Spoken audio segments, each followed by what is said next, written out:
Who is one of your favorite actors in films today? He's a man with a mission. He's concise and he gets things done. That's the only hint I'm going to be able to give you. Oh, that's got to be John Wick for me. Bingo. John Wick. If I had to start a company, John Wick would be Employee of the Month. for a year. For the year. Yeah. There's, like, when I watch a movie, like, I take away different things that most people do. So, when I seen John Wick, the first thing I thought was, like, this dude's Employee of the Month. If not the year, if not the Lifetime Award. The two things that stand out is effort and precision. Like, he puts an ungodly, unheard of amount of effort into finishing the job. Now, his job is being a hitman, so knocking dudes off, you know. But that and the level of precision that he takes when he's conducting a job, unheard of. I would hire this dude in a heartbeat. If everybody just added those two qualities to their life, people's lives would just constantly and aggressively get better and better. Well, you're absolutely right, and the reason why there's only one John Wick, but there are a couple other people who they're almost like John Wick relatives or cousins. John Wick-esque? Yeah, because first off, drop it. Hit me. It's what's his name? Liam Neeson from the Taken movies. Yes. He puts a lot of really effort. Does. Yeah. And that's all about family and all these key things. Yes. And well done for those. So his motivation is definitely there, just like Johnny's. Yeah, I mean, James Bond is a little different. He's more of a cultural character, and he's a little more cliche of himself all the time. And in essence, he's still pretty cool. But I mean, there's a lot of characters that have gone by him a little bit. We have Jason Bourne. Yes. He's in that family a little bit, but he's definitely a little bit more unhinged. Nah, Jason is not. Maybe better than I thought. I wouldn't say Jason's unhinged. The first movie he is unhinged, but as he starts to slowly piece together his memory, yes, it comes back. He becomes more congruent. So he's definitely in that effort and precision family, without a doubt. If you go back to the first John Wick movie, the way they set up the mythology of John Wick, Baba Yaga, the boogeyman, you know. That's awesome. We set that up. The fear and respect that that they put on his name, like Birdman. Put some respect on my name, okay? Like that's put. It was like, wait, what happened? You had a problem with John Wick, and everybody's losing their minds. Like everybody is just like malcontent after that. They're just like despondent. Like John Wick. Everything's over with. Yeah, like just close up shop. It's my last week on the planet now. Yes, because John Wick will not stop. There was the scene where he goes to get the kid and the kid's in the nightclub, and he's in the back of the nightclub in the swimming pool. John shoots a guy that's in his vicinity that is an immediate danger to him, but he never takes his eyes off the kid that he came to kill, and I just thought that was so amazing. Well, a lot of that character, I'm not sure if he comes from books or anything. If it's a brand new character, if it's an adaptation of some great books, but the bottom line is what really makes the John Wick films that work better than the other characters we just mentioned is I think the creative team on the Wick films is pretty stunning. I mean, they got a sight and a sound quality thing going on, which is absolutely fantastic with the guns, the shells, loading the cartridges. Yes. There's a lot of cool things on it. And the visual is beautiful. The lighting, tone. John looks great. I mean, he's a funky looking dude, Keanu, but man, he looks really cool in this film. He definitely looks cool. There's a noir aspect to the John Wick films, which plays into the mythology. They're using gold coins as a means of exchange in the underworld.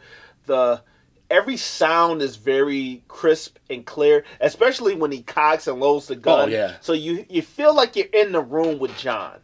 I like these rich emeralds and these rich-looking blues they use, too. Yes. They use a lot of deep hues, definitely a lot of blue, a lot of green. It gives you that city that never sleeps. Yep. Subterranean world, a world below the world we know of, which it is, actually. The underworld. Yeah, exactly. Sure.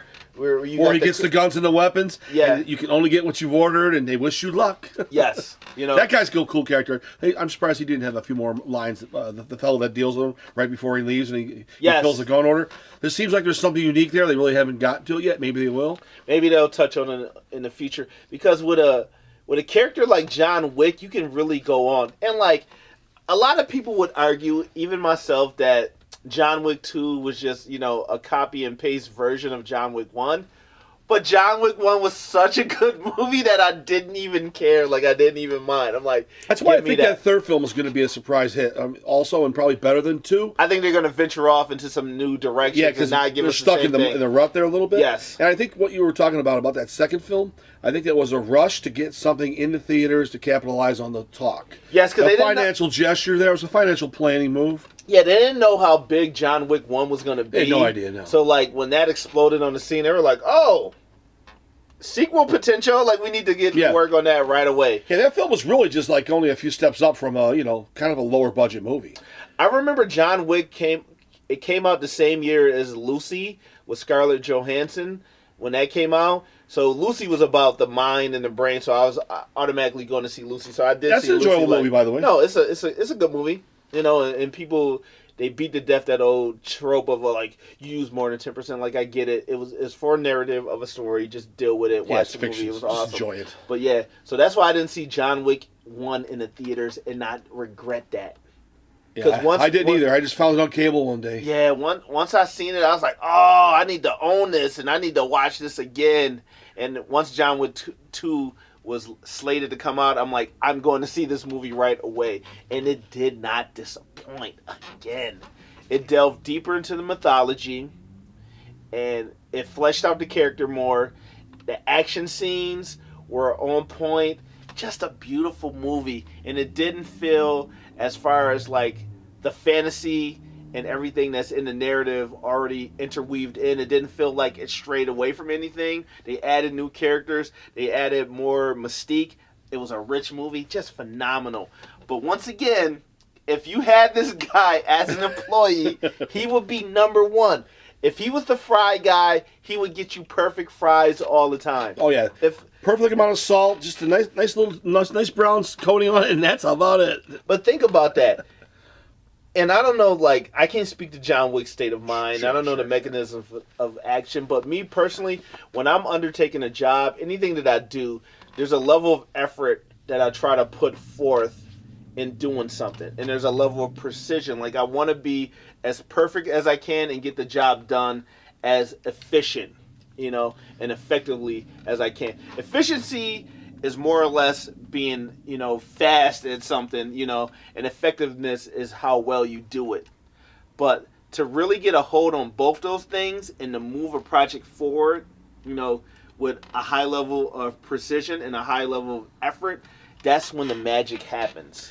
Also, let me get this straight now. So what you're saying is... Click, click, bang, bang. That's what I'm saying is, not only is John good at what he does, they're going to have to make a worker's instructional manual for work. Yeah. So, like, if you're going to work in a bar or someplace that's a little rough around the edges, have you taken the John Wick test? Yeah. Oh, yeah. Oh, you get an extra 12 points for that on your final score. Yo. What other kind of elements can you pull out of that character that you can actually find some things that are like a good learning thing going on there? We know it's a violent film, it's an action film, but I mean, his character is pretty real. He's legit. He's 100% real. His emotional unattachedness is definitely something to be regarded as, like, he never gets angry. Like, it's about completing the mission and fulfilling that mission, and that's it. Acquiring the target, done. And that he never gets mad. He never gets upset, and that's a big thing. Even if you think about the workforce, so you got people that pretty much don't want to be at their jobs. Sure. John is never interrupted on job. No. On point. That's why he gets it done too. Like you were gonna say, there's never nothing else going on. He's not thinking about the laundry. He's not thinking about somebody being mad at him. He's not thinking about the cell phone like some kids are in restaurants. He's not thinking about the cell phone. He's completely focused and concentrating on the task at hand. Right. You can't buy that. Yeah, aside from, like I said, aside from the action and the gun shooting and everything, it's actually there's a good story there, and there's a good meaning behind a human character. No, absolutely, definitely. And his respect for death, his family, Yeah, family situations. He's not a psychopath where he's just going out killing indiscriminately. No, he's on a mission. He's trying to get the guy that he's here for. No innocent bystanders. Once again, and that's another thing that you could take and you can modify and you can incorporate into your own daily actions. You know, if you're there to do a job, you're not there to bring your baggage from home in. You're not there to, bring in any of the emotions or the behaviors that you do at your job. You're there to fulfill your job at the highest level. And I think that's something that's missing. And there's a level of entitlement that people have. Like, I'm here doing Everybody's had it. Yeah, I'm here doing you a favor. Like, no. The job didn't call you. You called the job. You came to fill out the application. And I'm not trying to make this sound like a pro-company thing, but I think more people need to respect the fact that they have a job and be grateful and thankful that they have that job. Like John Wick will come see your ass. He sure will. If you're working in a regular job in your regular life, you work whatever that might be, that is actually a form of entitlement. I mean, it sounds like you're going, what's he talking about? But think about this. Hear me out. Because you have to do an interview to get the job, right? That's right. And then if you get the job, somebody else didn't get it. So you got this job. Yes. Now, in other parts of the world, the most minuscule jobs that Americans do here, they hate the fucking job. Sorry, but they hate the fucking job. Yeah. Right? But, everybody is not going to be the rocket scientist or the rich person. No. There's got to be people, learn your position, who you are, where you are, what you're going to be. Yes. And you'll have a better time with your life, you'll feel better, and you'll get your job done. Yeah, you can't be bitter. You'll knock that chip off your shoulder, that chip that you placed there. You placed it yourself, yeah. Yeah, and you definitely don't want that. I appreciate my jobs for what they are. And when I go into the job, I'm like, I'm at this level of job. I understand different jobs and how the world works. And I'm like, okay, I'm getting paid this amount of money. That's cool. If I felt like I deserved more money, then I would go out and get another job. And if I couldn't get that job based on the utility that I have, I would add to myself. It's just like Brian Tracy says in Jim Rohn, like, add to yourself. You make yourself better, and then better things will happen for you. Sure. By you. But if you don't invest in yourself and you don't put into yourself, you're not gonna progress in life at a rate that you're gonna like. When you're at a job, you're doing two things. You're performing a service for somebody, but you're also it's almost also like you're performing, or you're giving an interview. You're showing somebody that it's a display of talent and skills that somebody may say, hey, let me put this guy in another position because he's got this high level of skill and I'll pay him more money. You go to the job because you want the money. So you have to remember that. To make the money, they want the best people in the best position. So if you make yourself better, you get more money. Exactly. The thing is, you got to have a little patience. A lot of people don't have patience. And a lot of people don't use positive thought. Put a little positiveness into your direction for the day, and you actually can move forward. Every job, even for us or for anybody, seems daunting sometimes because it's work, right? But you don't let the work take advantage of your brain and throw you askew. You just step on top of it, be positive, and you make sure your arrow goes straight. Yeah, work doesn't have to be bad. It doesn't have to be a chore. It doesn't. Learn to enjoy life. We all have a finite amount of time. We're all, one day, we're all going to die. That it is what it is. But you need to enjoy every part of your life. Yeah, like your work is going to make up companions. a huge, portion of your life, and you need to enjoy it. You truly do. And don't forget about all your friends that you work with when you're at a job too. A lot of people, they alienate each other at certain jobs. Yes. And whatnot. Yeah, you've got to be friends with these people because you're going to learn from them. They're going to learn from you, and the work environment's going to be better for everybody. They become a surrogate family. Yeah, sure they do. Yeah, and then that's why everybody's working for the whole. If you're like some of the jobs that you do on the you told me about, you got a good core of people working there with obviously you steering the ship, of course. Yes. And that would not happen. Their life's better because of that. Their bosses don't bitch at them per se. Facts. You got to work with people, and you got to be friendly, And folks, I think that's about wraps. Oh, I wanted to ask you before we wrap this up. Actually, did you get any thoughts where the third film could be going, or from the commercial? It's hard to say. So they don't give a lot away in the trailer from the third film, which is awesome. But in the new John Wick movie that's coming out, John Wick Parabellum, we know that he's going to war because there's a contract on his head. So obviously, I do not think they're going to kill John Wick. No. So it seems like a thread from the first movie almost. It's the thread from the first movie. I think they're going to tie a lot of things up, and then I think they're going to leave it open ended for like where this franchise can go in the future. And for me, a big fan of Keanu Reeves, a big fan of the John Wick film series. I think the only place that it can go is up. I totally agree. I think what I always wanted is I want more on the underworld group that he deals with. Yes. You know, what's the British actor? He plays John Swearengen in Westwood. Yes. He's a phenomenal actor. He always plays a good villain. We love him a lot. Yes. There's more to what they're about in them old world ways, like the old gold and the old Crusader money. There's all this clandestine, mysterious stuff going on. I think there's a lot to play there. People love stories about like cults and clans and things like that. So I think the story's going to get even deeper than in this third movie. Yeah.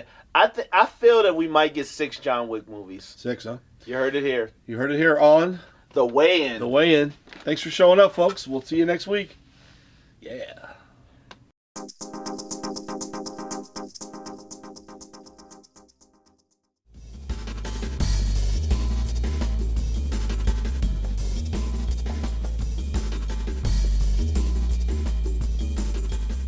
We're rolling. So, welcome to this podcast. I am your host, Coco. No, wait. That's wrong podcast. No. We're not that podcast. We're not Geeks That Lift. Okay, this is not the Geeks That Lift podcast. This is The Way In. Yeah, well, they're our friends and we love them to death, man. Shout outs to Geeks That Lift. Go love check it, man. that out. Love it. So anyway, how you been, man? I've been phenomenal. I see you did. Fantastic.